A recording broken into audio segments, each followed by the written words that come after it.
Hello दोस्तों, स्वागत है आपका आप ही के यूट्यूब चैनल पढ़ते रहो में। तो दोस्तों, आज की वीडियो में हम बात करने वाले हैं जेके बोस के क्लास 10th, क्लास 11th और क्लास 12th के उन बच्चों के बारे में जिन्होंने हाल ही में बाई एनुअल या फिर प्राइवेट एग्ज़ाम दिए थे और उन बच्चों के अभी भी जो सब्जेक्ट हैं, एग्ज़ाम्स हैं, वो क्लियर नहीं हो पाए हैं। तो दोस्तों, सारी चीज़ें यहाँ पे जो लिखी हैं वो हम डिटेल में डिस्कस करेंगे इस वीडियो में। तो प्लीज़ वीडियो को लाइक कर दीजिए, चैनल को सब्सक्राइब कर लीजिए। सबसे पहली दोस्तों बात है रीवैल्यूएशन की। रीवैल्यूएशन करनी चाहिए या नहीं करनी चाहिए? तो मेरा दोस्तों सिंपल सा फंडा मैं आपको बता दूं, अगर तो आप कॉन्फिडेंट हो, अगर आपको लगता है कि आपने पेपर अच्छा किया था उसके बावजूद फेल हुए हो, पहली चीज़ तो ये, या फिर अगर आप फेल हुए हो कम नंबरों की वजह से, 2 3 4 नंबरों तक अगर आप फेल हुए, 5 नंबरों तक, तो आपको रीवैल्यूएशन की तरफ जाना चाहिए।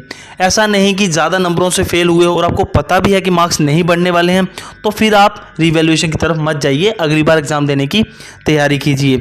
रीवैल्यूएशन के दोस्तों रिजल्ट की बात करें तो मोस्ट लाइकली अगर जेके बोस कोशिश करे तो उनको जो एनुअल के जो एग्ज़ाम होने हैं रेगुलर के, उससे पहले रीवैल्यूएशन का रिजल्ट जो है वो डिक्लेयर कर देना चाहिए।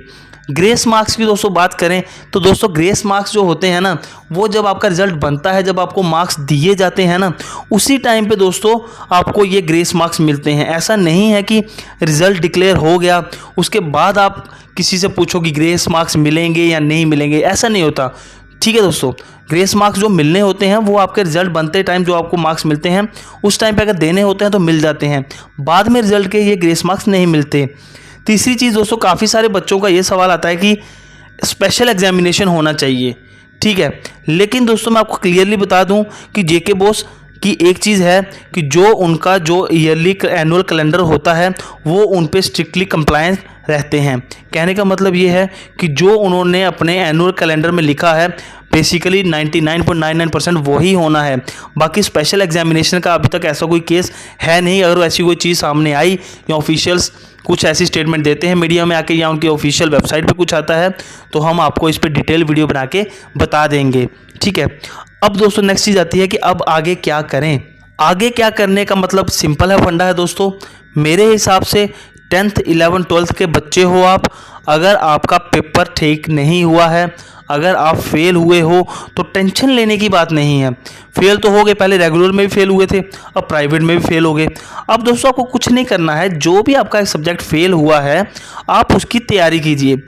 अब देखिए, अगर आप रेगुलर में फेल हुए हो, प्राइवेट में भी फेल हुए हो, इससे ये चीज़ तो समझ में आती है कि वो सब्जेक्ट आपका वीक हो सकता है। अगर आपका वो सब्जेक्ट वीक है तो दोस्तों आप उसमें ना ऐसा नहीं कि टॉप करने की कोशिश करो, तो फिर आप उस लेवल के हिसाब से अगर आप कोशिश ना करो तो बेहतर है।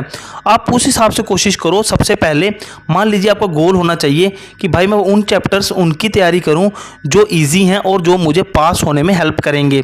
जब आप उन चैप्टर्स में मास्टर हो जाओ, आपको पता लग जाए कि भाई अब तो मैं पास आराम से हो जाऊंगा, मैंने ये चैप्टर की तैयारी कर ली है, उसके बाद दोस्तों आप ज़्यादा मार्क्स स्कोर करने की तरफ जाइए। उसके बाद जो मुश्किल चैप्टर्स हैं सीरियल वाइज, जो कम मुश्किल है उनकी तरफ जाइए, फिर जो ज़्यादा मुश्किल है उनकी तरफ जाइए। तो ऐसे आपको अपनी जो स्ट्रैटेजी है वो बनानी पड़ेगी। ठीक है दोस्तों, बाकी वीडियो अच्छी लगे, इन्फॉर्मेटिव लगे तो वीडियो को लाइक करके जाइएगा, चैनल को सब्सक्राइब कर लीजिए। मिलते हैं दोस्तों नई वीडियो में, तब तक के लिए बाय बाय, टेक केयर।